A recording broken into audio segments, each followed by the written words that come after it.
घर में चहल पहल थी और हर तरफ मेहमानों और बच्चों का शोर था।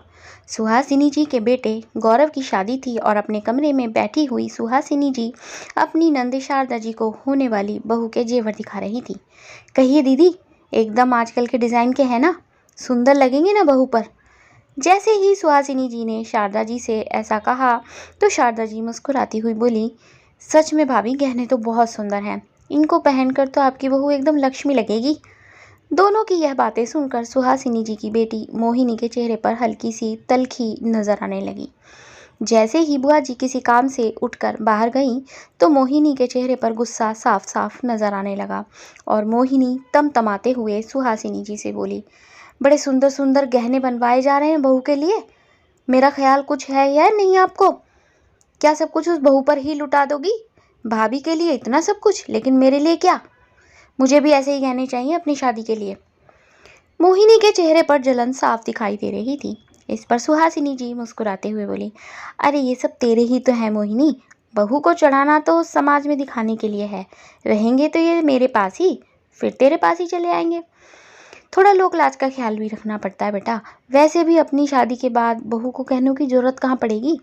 यह बात सुनते ही मोहिनी उछल पड़ी। क्या मम्मी, सच में ये सब मेरा होगा? सुहासिनी जी ने मुस्कुराते हुए कहा, हाँ मोहिनी, तेरा ही है। मैंने सब कुछ तुझे ध्यान में रखकर ही तो बनवाया है। बहू का नाम तो बस दिखावा है। यह सुनते ही मोहिनी अपनी माँ से लिपट गई। कुछ दिन बीते और सुहासिनी जी बहू को विदा कर घर ले आई। जब बहू का गृह प्रवेश हुआ तो बुआ जी ने अपनी भाभी से कहा, सुहासिनी भाभी, मैंने कहा था ना, बहू इन गहनों को पहनकर एकदम लक्ष्मी लगेगी। देखो, ऐसा ही लग रहा है जैसे हमारे घर में लक्ष्मी प्रवेश कर रही हो। तो सुहासिनी जी सीधे सबके सामने हल्के से मुस्कुरा कर कहा कि यह सब तो इसकी किस्मत है दीदी। तो शारदा देवी ने उनका हाथ पकड़कर कहा, नहीं भाभी, आपने भैया के बाद अपनी जिम्मेदारी को बखूबी संभाला है। किस्मत वाली है आपकी बहू, जो इसे आपके जैसी सास मिली है। इसके बाद शारदा देवी भावुक हो गई और अपनी भाभी के गले से लग गई। शादी के कार्यक्रम खत्म हो गए और धीरे धीरे सारे मेहमान चले गए। इसके बाद एक दिन मोहिनी ने अपने कमरे में जाकर अपनी माँ से कहा, अरे मम्मी, पूरी शादी खत्म हो गई, अब तो भाभी से गहने वापस ले लो। नई नवेली बहू का क्या भरोसा, कहीं घर में डाका न पड़ जाए।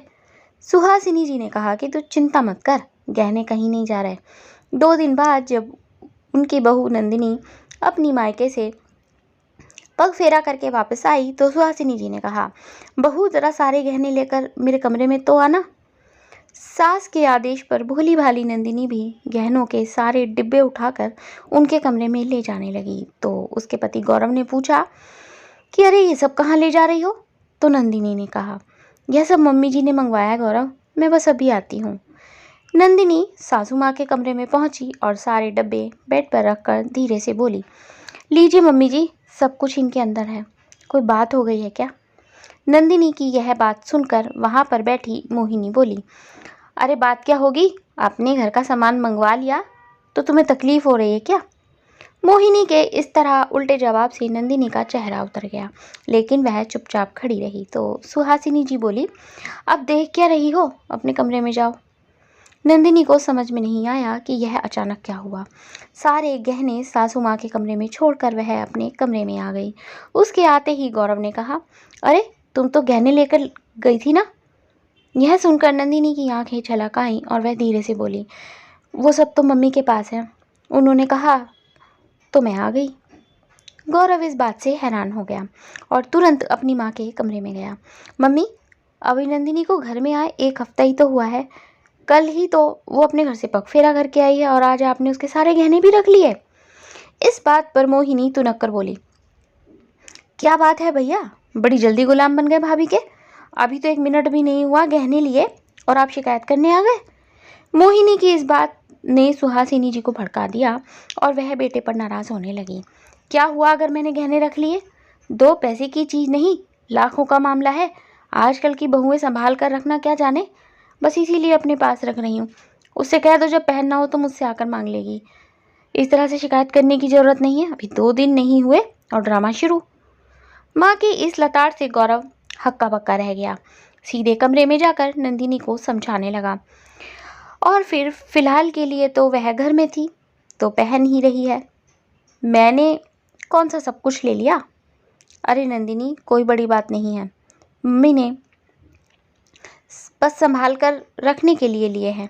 तुम्हें जब भी पहनना हो तो मम्मी से मांग लेना, उन्होंने खुद कहा है। नंदिनी खामोश रह गई क्योंकि उसे किसी और बात का अंदेशा हो रहा था और उसने सब कुछ वक्त पर छोड़ दिया। धीरे धीरे दिन बीते और 1 महीना हो गया। इतने दिनों में नंदिनी अपनी नंद मोहिनी की अकड़ देख चुकी थी। घर के काम से तो उसे कोई मतलब था ही नहीं, ऊपर से हर वक्त नंदिनी के काम में कमी निकालना जैसे उसका मकसद ही बन गया था। एक दिन जब गौरव संडे के दिन घर पर था तो मोहिनी ने अपनी आदत के मुताबिक नाश्ते में कमी निकालना शुरू कर दिया। तो गौरव ने कहा, क्या बात है मोहिनी, तुझे कमी निकालना तो खूब आता है, इसका मतलब बनाना भी आता होगा, तो फिर भाभी की कुछ मदद क्यों नहीं कर देती? यह बात सुनकर रसोई में काम कर रही नंदिनी हल्का सा मुस्कुराई क्योंकि आज गौरव ने उसका साथ दिया। हालांकि गौरव ने यह बात हल्का सा मजाक करने के अंदाज में कही, लेकिन मोहिनी तो जैसे सुलग ही गई। देख रही हो मम्मी, इनकी बीवी को घर के तौर तरीके सिखा रहे हैं तो इनको कैसे बुरा लग रहा है कि बहन को ही काम करने को कह रहे हैं।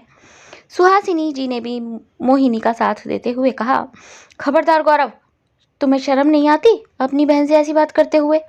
अरे शादी के बाद घर ही संभालना है तो क्या शादी के पहले ये गृहस्थी वाली औरत की तरह रहेगी क्या? नंदिनी भाभी है इसकी, उसका फर्ज है घर संभालना और इसकी इच्छा पूरी करना। आगे से ये बात घर में होनी नहीं चाहिए। यह बात सुनकर तो नंदिनी की मुस्कुराहट छूमंतर हो गई और वह समझ गई जब तक मोहिनी की शादी नहीं हो जाती तब तक उसके दिन बदलने वाले नहीं हैं। इसी बीच मायके के फंक्शन में शामिल होने जाना था। उसने गौरव से बात की और सुहासिनी जी से पहनने के लिए गहने मांगे। तो सुहासिनी जी ने मुंह बनाकर कहा, किसको दिखाना है मायके में इतने जेवर पहनकर?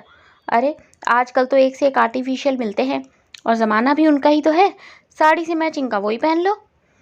यह सुनकर तो नंदिनी छोटा सा मुंह लेकर रह गई और जब कमरे से बाहर गई तो पीछे से मोहिनी ने अपनी माँ से कहा, अच्छा जवाब दिया आपने मम्मी, कितनी चालाकी से ये गहने मांगने आई थी।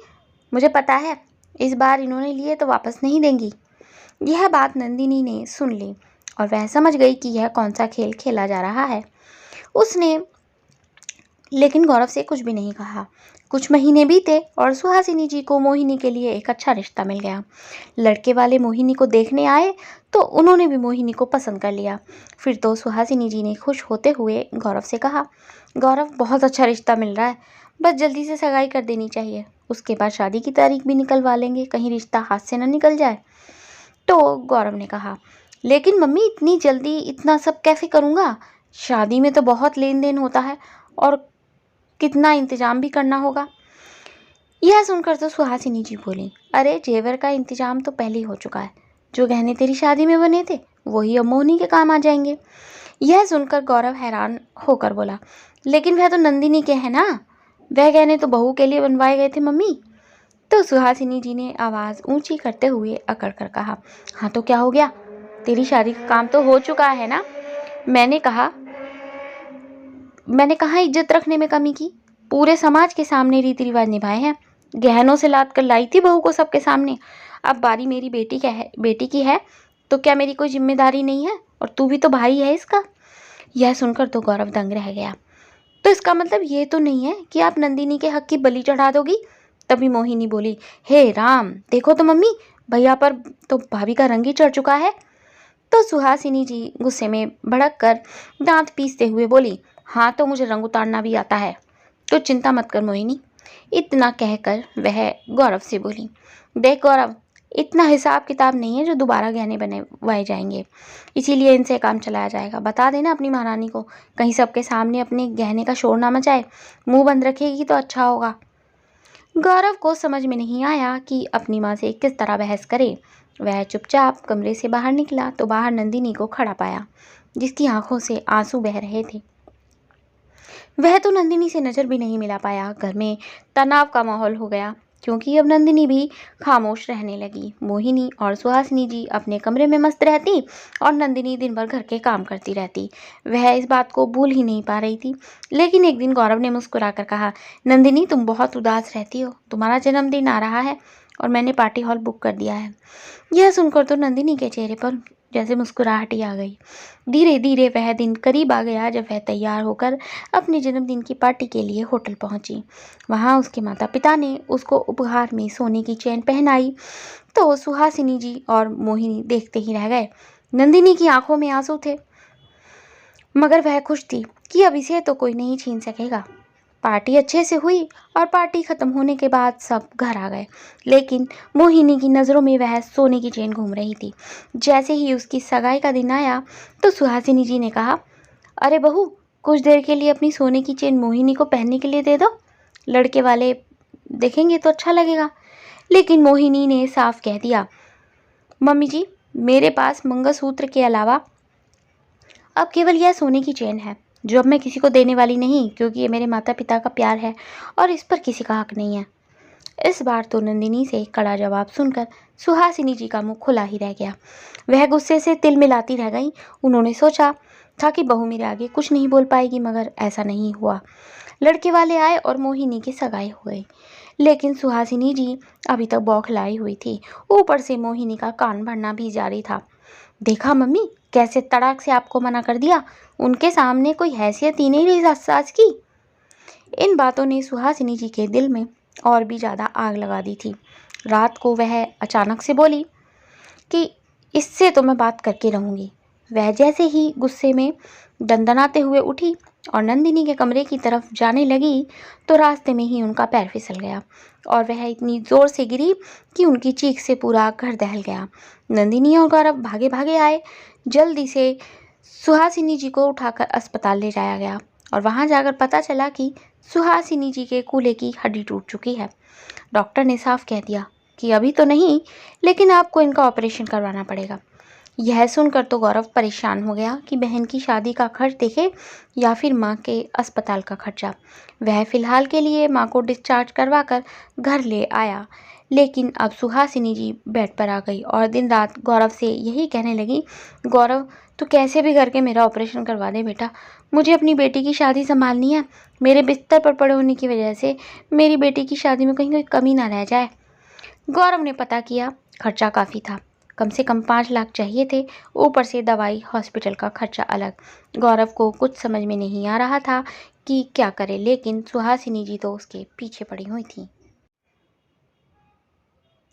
अंत में उसने कहा, मम्मी, आप मुझे वो जेवर दे दो, उसमें से कुछ मैं गिरवी रख देता हूँ, जिससे आपका ऑपरेशन हो जाएगा, क्योंकि मुझ पर तो पहले से ही एक लोन चल रहा है ना, दूसरा लोन भी नहीं मिल सकता और आपके इंश्योरेंस से भी वो ऑपरेशन पॉसिबल नहीं हो रहा है।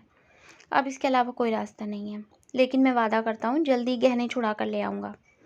वहाँ पर खड़ी मोहिनी यह सुनकर दंग रह गई।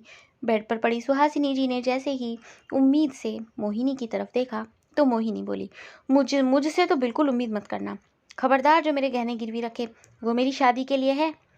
यह सुनकर तो सुहासिनी जी हक्की बक्की रह गई और रोते हुए मोहिनी से बोली, अरे तू नहीं चाहती क्या कि मैं ठीक हो जाऊं? तेरी माँ बिस्तर पर पड़ी है, तुझे गहनों की पड़ी है। तो मोहिनी ने कहा, भाभी से कहो ना अपने सोने की चेन भेज दे, मेरे पीछे क्यों पड़े हो? फिर तो गौरव के मुंह से निकल पड़ा, जब तू सगी बेटी होकर नहीं दे सकती तो फिर भला वो बहू होकर क्यों देगी? वो तो वैसे भी उसके मायके से मिली थी। यह सुनकर तो सुहासिनी जी की भी नज़र झुक गई। जिन गहनों के लिए वह बहू की बुरी बन चुकी थी, आज उनकी बेटी उस पर कुंडली मारकर बैठ गई थी और अपनी माँ के इलाज में भी वह देने को तैयार नहीं थी। मोहिनी वहाँ से गुस्से में चली गई और गौरव भी झल्लाया सा अपने कमरे में चला आया। गौरव को कुछ नहीं सूझ रहा था और वह सारी रात सोचता रहा कि क्या करे। नंदिनी ने कहा कि गौरव, तुम कहो तो मैं अपने मायके से मांग कर देखूं?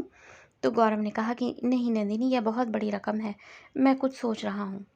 उधर मोहिनी अब अपनी माँ के कमरे में झांकने को भी तैयार नहीं थी। नंदिनी पूरा दिन उनके कमरे में रहती और उनकी सेवा करती। एक दिन गौरव ने सबके सामने कहा, मोहिनी, अब तो बीच में कुछ नहीं बोलेगी, मुझे कैसे भी करके मम्मी का ऑपरेशन करवाना है और वह मैं गहने गिरवी रख कर ही करवाऊंगा। गहने तो वापस भी आ जाएंगे, लेकिन मम्मी नहीं। इतना कहकर गौरव ने सुहासिनी जी की अलमारी के लॉकर को खोला तो वहां से गहने गायब थे। यह देखकर तो सबके होश उड़ गए। बिस्तर पर पड़ी हुई नंदिनी जी अपनी छाती पीटने लगी और रोकर कहने लगी कि मेरा तो आखिरी आसरा भी गायब हो गया। ऐसे कैसे गहने चोरी हो गए? मोहिनी भी नकली आंसू बहाने लगी। हाय मेरी शादी के गहने, तुम सबकी नज़र लग गई, कोई चुरा कर ले गया। नंदिनी भी परेशान थी, यह सब कुछ देख रही थी। गौरव के चेहरे की बेबसी देखकर उसका दिल रोने को हो गया। तभी नंदिनी ने अपने गले से सोने की चेन और मंगलसूत्र उतार कर गौरव को देते हुए कहा, ये लो गौरव, इससे काफ़ी इंतजाम हो जाएगा। तुम कहो तो मैं अपने मायके में भी बात करती हूँ। मुझे भी मम्मी जी को बिस्तर पर देखा नहीं जा रहा है। यह देखकर तो बिस्तर पर पड़ी सुहासिनी जी की आंखें फटी रह गईं। तो गौरव ने उनकी तरफ देखकर कहा, देखा मम्मी, आपने इसके सारे गहने छीन लिए थे अपनी इस प्यारी बेटी के लिए, और आज यही अपने सुहाग की निशानी और अपने मायके का प्यार केवल आपके लिए उतार कर मुझे दे रही है। मोहिनी, तुझे देखकर भी शर्म नहीं आ रही क्या?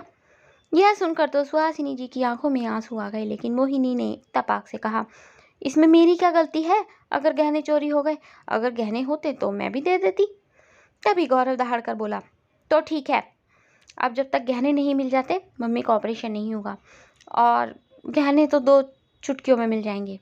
यह सुनकर मोहिनी की आंखें चौड़ी हो गईं और वह थोड़ा सक पकाकर बोली, चुटकी में कहाँ से ले आओगे? दिखता नहीं, सब गायब हो गए। तभी नंदिनी मोहिनी को देखकर बोली, हाँ चुटकियों में मिल जाएंगे, क्योंकि मैंने पुलिस को फ़ोन कर दिया है। पूरे घर की तलाशी होगी तो पता चल जाएगा। पुलिस है, अपने तरीके से पता लगा ही लेगी। यह बात सुनते ही मोहिनी के हाथ पैर कांपने लगे। तो उसके डर को गौरव और नंदिनी अच्छी तरह समझ गए। तभी सुहासिनी जी ने कहा कि मैं देख रही हूँ मोहिनी, इस घर में मुझे प्यार कौन करता है और किसे मेरी परवाह है। यह सुनकर पैर पटकते हुए मोहिनी अपने कमरे में चली गई और नंदिनी भी उसके पीछे पीछे चली गई। इस बात से बेखबर मोहिनी ने जाकर अपना कमरा बंद किया और जेवर निकाल कर देखने लगी। वह गुस्से से बड़बड़ा रही थी, इनकी इतनी हिम्मत कि पुलिस को बुलाएंगे। मैं ये जेवर ऐसी जगह छुपाऊंगी कि इनको कहीं मिलेंगे ही नहीं। इस बात से वह बेखबर थी कि खिड़की खुली है और नंदिनी सब कुछ देख रही है। कुछ देर बाद मोहिनी अपने कमरे में से निकल कर आई और माँ के कमरे में आकर चुपचाप बैठते हुए बोली, भाभी, अब तक पुलिस नहीं आई आपकी? अरे मेरे गहनों का सवाल है, चोर पकड़ा जाना चाहिए। तो नंदिनी मुस्कुराते हुए बोली, मोहिनी चिंता क्यों करती हो, चोर तो पकड़ा जा चुका है। यह बात सुनकर गौरव और सुहासिनी जी नंदिनी का चेहरा देखने लगे, लेकिन मोहिनी के चेहरे पर हवाइयाँ उड़ने लगीं और डर के मारे उसका चेहरा लाल हो गया। तब नंदिनी ने गौरव और सुहासिनी जी को एक वीडियो दिखाया जिसमें मोहिनी अपने कमरे में गहने छुपा रही थी। यह देखकर दोनों की आंखें फटी रह गईं और आंखों में गुस्सा उतर आया। फिर तो गौरव ने तपाक से उठकर अपनी बहन के चेहरे पर इतना जोरदार थप्पड़ मारा कि वह जमीन पर गिर पड़ी। कैसी बेटी है तू जो इतना गिर गई? और एक ये नंदिनी है जो बहू होकर अपना मंगलसूत्र देने से भी पीछे नहीं हट रही। देख रही हो ना मम्मी, अभी भी आपकी आंखें खुली या नहीं? जमीन पर गिरी मोहिनी जोर जोर से रो रही थी और सुहासिनी जी बहू के सामने अब रोते हुए शर्मिंदा हो रही थी। सुहासिनी जी ने नंदिनी से तुरंत माफ़ी मांगते हुए कहा, मुझे माफ़ कर दे बहू, मैंने तेरे साथ बहुत बुरा किया, वो भी इस नालायक बेटी के लिए। आज मैं इस हालत में हूँ तूने अपना मंगलसूत्र तक उतार कर दे दिया। लानत है ऐसी बेटी पर। अब ये जेवर तेरे हैं और तेरे ही रहेंगे, इसको कुछ नहीं मिलेगा। अब यह इस घर से साधारण लड़कियों की तरह विदा होगी। जो मेरी ना हुई वो तो किसी की भी नहीं होगी। फिर तो मोहिनी तुरंत उठकर अपनी माँ से माफ़ी मांगने लगी, मगर सुहासिनी जी ने साफ कह दिया, अब तुझे माफ़ी नहीं मिलेगी। मोहिनी सिसकती रही, लेकिन किसी ने उस पर भरोसा नहीं किया। गौरव ने तुरंत जेवर गिरवी रख कर अपनी माँ का ऑपरेशन करवाया और 6 महीने बाद मोहिनी को भी शादी करके विदा कर दिया। अब मोहिनी कुछ बोल ही नहीं सकती थी, क्योंकि गहने तो गिरवी रखे हुए थे जिनको गौरव ने मोहिनी की शादी के बाद छुड़ा लिया, और सुहासिनी जी ने बड़े प्यार से उनको नंदिनी के हवाले कर दिया। इस तरह से नंदिनी के एक कदम से पूरे घर की आंखों पर से पर्दा उतर गया, जिस नंदिनी को अपना सम्मान और सास का प्यार मिल गया। बेटी के लिए बहू का हक छीनना कोई समझदारी नहीं, बल्कि उस मुसीबत को बुलावा है जो बुढ़ापे में आती है, क्योंकि बुढ़ापे में बेटी नहीं बहू ही काम आती है। और यह बात सुहासिनी जी को भी अच्छी से समझ में आ गई थी।